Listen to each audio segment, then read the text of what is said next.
guys, welcome back to another psychic adventure. If you watched the last video, then you'll notice that this car ended up breaking down on the way back from Sonoma Raceway as I was driving back home. So today I want to give you guys an update on the condition of this car as well as what fixed it. So just based on that alone, yes, the car is running again. And the issue, I'm just gonna tell you guys right off the bat, some of you guys guessed properly actually, was the main relay.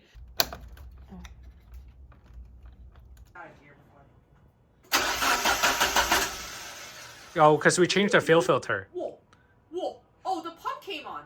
Yeah. I heard it. Yeah, so start. Oh, it's priming. It's priming.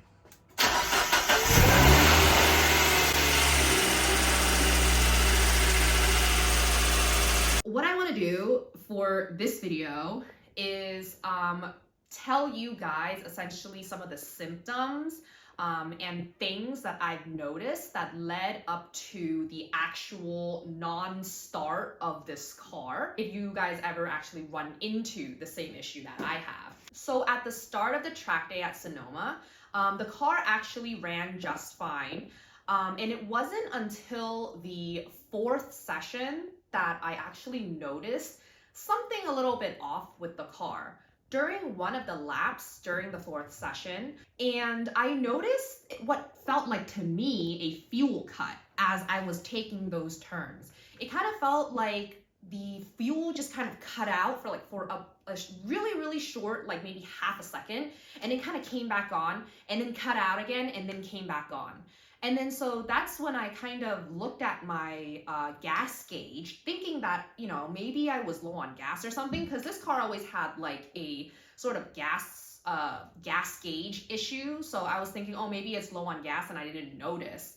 And so when I looked at the gas, it was about a little over a quarter tank left. And I was thinking, oh, maybe I'm just low on gas, and maybe when I'm like throwing the car around, the gas was sloshing around in the tank, and maybe that's why, you know, it cut the fuel. And so I pulled in, filled up 2 gallons of gas, and then I did the 5th session and there was no fuel cut issue. We decided to stop by San Francisco for dinner. So I drove from Sonoma to San Francisco, and there was traffic, there was like stop and go traffic, things like that. The car idled just fine, no issues. I parked the car in SF and then went to go get dinner. And so during that time, it was maybe about an hour to 2 hours. When I came back to the car, I started the car and the car cranked but didn't turn over.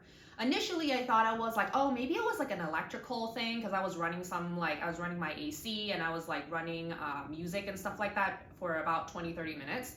And so I told Tommy to help me jump the car with his Miata.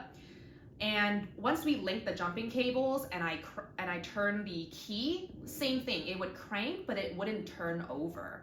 And so eventually I ended up having to call the tow truck and had it towed home. And that's when we started diagnose things. And in the beginning I was thinking, oh, maybe it was like the fuel filter or something like that. Popped in a new fuel filter, nothing happened, same thing. Would crank, but wouldn't turn over. And then Tommy had a really good idea and was like, hey, you know, let's go ahead and check to see if there are any like pending codes or codes on the ECU to see if maybe we can diagnose it that way. So he went ahead and grabbed the scan gauge and hooked it up to my OBD2. And that's when he noticed that the scan gauge wouldn't connect. And then when he looked at the dash, he noticed that all of my lights, aside from the e-brake cable light, was not turned on. And so that's when Tommy was like, what the fuck? Like telling me like, oh, I think your ECU is like, something's fucked up with your ECU or something like that. And then immediately we went online to kind of, you know, try to diagnose the issue of like why the ECU is not reading or connecting to the scan gauge. And that's when we found the connection between not running ECU with the main relay situation. And so that's actually, I feel like the main like tip here is if your car does not start, right, and you're thinking it's the main relay, just go ahead, hop back in your car, turn your key to the on position, and see if there are lights on your dash. If there are no lights on your dash, like for example, your check engine light, your ABS lights, those lights are not on, except for your e-brake light, then you can kind of 99% say that it's actually the main relay. Here's the part number. There's two because I ordered two. It was roughly about $30 or so shipped for one of them. And this is the old one, just so you can see. So it's the same exact one. This is the old one. And so you can see, because we had to pry shit out, so it looks like that, but this broke. But anyways, you can actually see it's a little melted on the inside. Especially the one of the pin, the top left pin, it's a little melty. Sorry, my hands are shaking. I'm like an old person. This is the new one, just for comparison. Oh, you gotta flip it around. This one is flipped. What? Oh. Yeah. Here. Yeah. So you can see how clean the plastic is. And you can see how this one is a little messed up. So what's interesting here is that because the main relay actually controls things like your fuel pump, right? I think that was actually the main reason why I felt that fuel cut on track. We're thinking that, a lot of people say oh, when the main relay goes out, it just kind of goes out on you, with no symptoms, no signals, nothing like that. It'll just be on one day and it'll be off another day, right?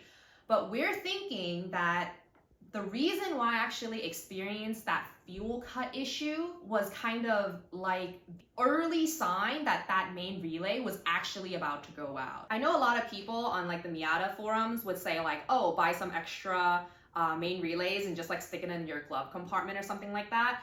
I've had this car for 7 years and I've actually never had the main relay fail on me. So from my experience at least, I don't think it's something that goes out yearly unless some shit's wrong with your car. I tracked this car and my relay has been fine for 7 years. I did buy an extra one just in case this one decides to kick the can. Other than that, I hope this information helps those of you out there that have a no start issue. If you have any further questions about the symptoms that I've had or the condition of how my car is currently running, feel free to leave it in the comments below. Other than that, thank you very much for watching and stay tuned for another spec adventure. Bye!